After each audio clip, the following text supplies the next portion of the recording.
hello again. Happy Friday. Things are hot here across West Texas. I want to point something out along this line where those winds are coming into each other. That's where that dry line that we've been talking about, feeling those fire weather conditions is. As you see behind the dry line, that's where we see those warmer temperatures in the upper 90s, mid 90s. Robert Lee and San Angelo very close to that 100-degree mark. And then ahead of the dry line, we're seeing much cooler temperatures, mid to upper 80s, lingering around the 90-degree mark. So just a few places to name: 98 at San Angelo, 99 at Robert Lee, as well as Anson up to 95 right now, but down at 86 in Junction and 84 over in Mason now. Tonight we have a cold front approaching, so behind that front we're going to see lows in the mid to upper 50s, mid 50s, Big Spring 55, as well as Garden City 55, Colorado City, Sweetwater 59, but then ahead of that front, before it quite makes it to us, mid to upper 60s, 68 down in Mason as an example, one of those warmer spots, 66 in San Angelo, and 60 over in Abilene. Now, as I've mentioned before, with that cold front coming, we'll see briefly cooler temperatures tomorrow. Not much of a difference, about a 3-degree difference, but we'll start to pick back up as early as Sunday, making it back to the 90s by Monday before we're on another downward trend. It feels like a roller coaster yet again. We can never get off this ride, this West Texas weather roller coaster. But along with that change in temperatures, we're going to be seeing some up and down with our rain chances as well.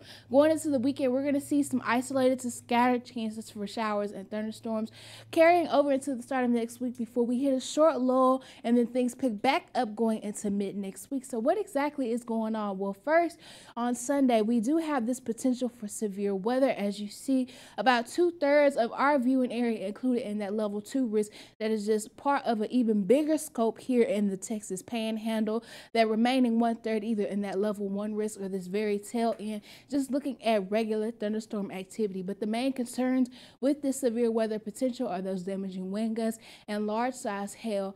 Tornado probability is low, but it cannot be ruled out, especially as you get up to the southern plains in that Texas Panhandle. But here's a look at the setup over the weekend to at least talk about the weekend. This is right now that dry line that we just talked about stalled over here in West Texas, and then that cold front making its way into the Texas Panhandle. That's just going to continue to approach us overnight into tomorrow morning. It's going to stall just north of the I-10 corridor by morning and kind of stay there throughout the day on Saturday as that warm air moves in from the south, going to kind of mix and overtake just a little bit. That's going to start to move northward by Sunday, though, into Monday, but we'll still see that line of showers and thunderstorms as that front moves north. That dry line still to our west going into Monday.